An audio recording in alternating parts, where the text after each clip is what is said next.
Hey everyone, back again with another 3D printer maintenance video. And this one starts off with the printing of a lot of TPU for several projects. Even though I had already purged it out, sometimes it's a crapshoot. And though I loaded this PETG and got it to temperature with the right humidity, we could hear that click of death right there. And this isn't the kind of clog that would necessitate a cold pull to clear out some debris. This is an almost complete blockage. See just a little bit making its way out at the end, but yeah, there's nothing you could do about that as far as a cold pull is concerned. We're going to have to clear the entire print head. These signs I've showed you so far is indicative of a blockage. We can see it's printing nothing in the air. It makes the clicking noise. We're just going to have to stop what we're doing, and whatever is left in the print head, we simply need to pull out.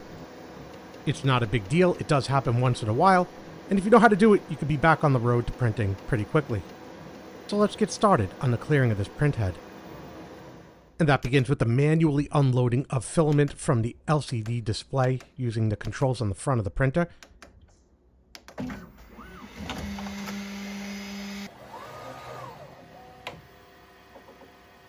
Unless, of course, all your filament is already unloaded, you can skip that step. And when that's done, we could just shut everything down. Removing the glass top or anything else on top of the printer, so long as the power is off, the printer head can gently be deflected to a position that is comfortable to work. Put mine in the middle. The magnetic front cover with the fan is then pulled away from the print head. Its connector is the top connector, gently separated from the fixture. The whole cover is moved out of the way. I'll remove the PTFE feed tube now for a step that'll come later. So I press down on the outer ring while pulling the tube up to detach it from the print head. And I can see there's nothing obstructing it, so I'll move it around back and out of the way. Next will be these two electrical connectors, which again I'll pull off with my fingernail very gently, prying it right off of its fitting. After which we can see that they are loomed into this plastic fitting. Whichever one's in front, I'll bring around carefully to detach it from the back of that fitting. And then finally the second one, I'll negotiate out very carefully as to not damage anything. Just like that. You may feel comfortable removing your plate at this point before continuing on to the next steps. Now I'll use the large supplied Allen key from the printer, and this will be used to remove the two screws that are holding on the print head. I remove tension from one, and then I want to ideally work my way to the other one. I don't want to completely remove one screw while leaving the other under tension. This is, of course, aluminum. But once the tension is gone, I'll just go back and forth until the screws are completely detached. Then I'll pull both screws out, setting them off to the side. Gently jiggling while pulling down removes the whole assembly. No doubt you could see what's blocking this print head. It's quite evident.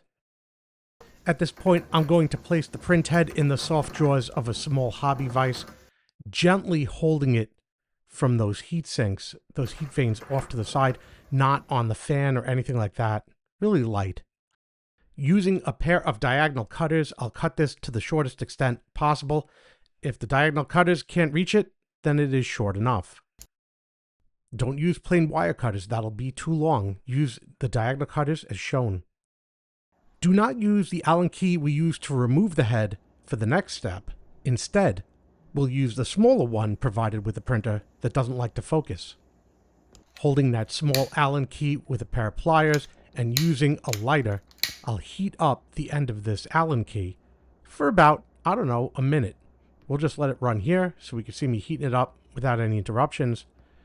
And when I just kind of feel it's hot enough, I'll give it a shot. If not, I'll just heat it up longer as necessary. It kind of depends on whatever's stuck in there. PLA, lower temperature, TPU, very low temperature, PETG is going to be a higher temperature, and obviously ASA is going to be a very high temperature. But this seems like it's good, so I'm just going to push it right down into there, and we can see it go in about a centimeter, and then I'm just going to hold it till it's solid, and I'm going to let go. Obviously, I want this to cool down and solidify, so I step away. And after a couple of minutes, I'm going to touch the end just to make sure I'm not going to burn myself. It's not too hot. It's just a little warm. Pulling up. Pops right out. There's our entire blockage removed in one shot. We'll take that printhead out of the vise now that it is cleared. And if we look around the printhead for inspection, we see the bottom is a little bit dirty. So what we're going to do while it's out, remove this silicone sock that's around it and just put it off to the side because we do have some cleaning to do, as evident right here. And we're going to do this as one of our last steps once it's reassembled. A close-up of the blockage, if we look on the left, this dark side is actually the Allen key. It's how far it went in. On the right, we can see different types of filament and whatever caught up in one glob that was blocking everything. Can't, however, just simply pull this off because this is on there. Instead, I'm going to lock it again into that vise. And then with a small application of heat, only takes about 5 seconds. And using pliers after 5 seconds, I'm able to slide that whole blockage right off. Very clean. If there's any residual material on the hex key, we can pull it out of here. And holding it with the pliers, we could heat it up nice and hot. Eventually, we'll see it burn off. Make sure it's in a ventilated area. But once we're satisfied that everything is burned off, we simply grab a piece of paper towel and wipe it to remove the soot and whatever remnants carbon is on there, and we should be good to go. Put it away till the next maintenance, and keep this piece as our war trophy. You may choose this as an opportunistic time to put on another size printhead if you have any projects requiring it, as I do, but I'm going to stay the course and finish this printhead for the video. Reinstallation means sliding it right up into position, fan at the right as well as the cables. Installing the first of the 2 screws should go in without any issue. Just want to get it a couple turns to get it started. Ensure everything lined up, and then it'll be followed by that second screw, at which point I will turn everything in all the way until it's bottomed out. Once bottomed out, I'm going to go and support the head so it doesn't move and snug each one of them a little, completing that installation. Now I'll take the smaller of the 2 cables and run it into the loom out of the way so that I could take the bigger cable and then run that one into the loom behind the smaller one and plug in that bigger cable since it sits at the bottom, snapping into position. Once firmly seated, make sure everything's behind that loom. Then I'll come in with that second cable and plug it in the middle, making sure it is also firmly seated. We won't be installing the fan cover just yet. Looking at what I normally print, the highest setting ASA, around 250. I'm going to set the temperature of this printer to 250 degrees centigrade. This will ensure that I have a high enough temperature to remove any deposits on the bottom of the printhead. So I've gone to printhead selection, hitting the up arrow till I reach 250, and then hit OK. Once I've got 250, we can see it's stored there, and the temperature is climbing. We'll let it climb to 250, and once there, we'll continue with the process, and that'll involve a brass brush, as we see here. The printhead is at full temperature, and I'm just going to brush away all this material. We can see it comes right off, no problem at all when it's at temperature, and that printhead is now perfectly clean.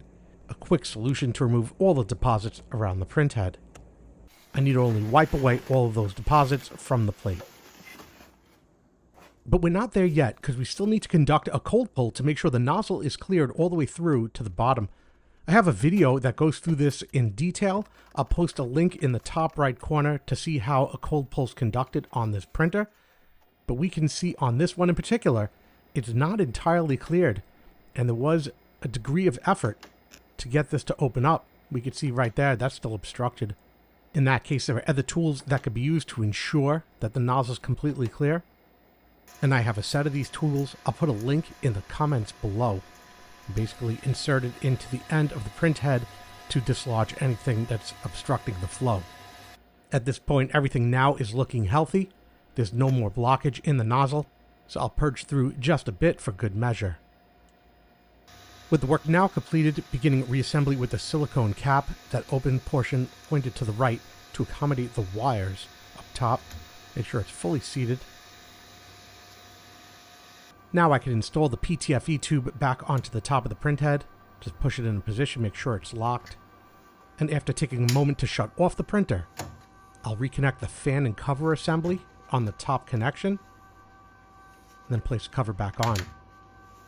At this point, I could safely turn the printer back on, replace the items that I've removed from the top of the printer, and my first order of business is going to be calibration, because we've removed and replaced the print head.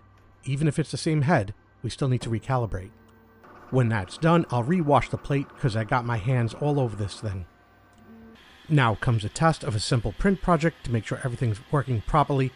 The first thing we're going to check is make sure that it's actually purging, which we can see here that it is. If this weren't happening, we know we would stop here and start all over to find out where that blockage is. Bed leveling is always encouraged, but here especially on that test print. Things are looking good. Everything's printing real nice. I don't see anything that's causing me concern anymore. So we're going to let this test piece finish, and we'll have a look. A close inspection shows this problem to be completely solved, considering we started with a complete blockage at the beginning of the video. Now everything's working like normal. And that concludes this video on the unblocking of the print head on this Bambu P1S printer. Just a couple of tools and a few techniques to get your printer back and running again. I hope you found this video enjoyable, entertaining, and informative. Do me a favor, hit that like button down below, helps me out a lot when you do, and hit that subscribe button to be informed of more videos like this when they come out. Again, I hope you enjoyed this video. Thanks for watching.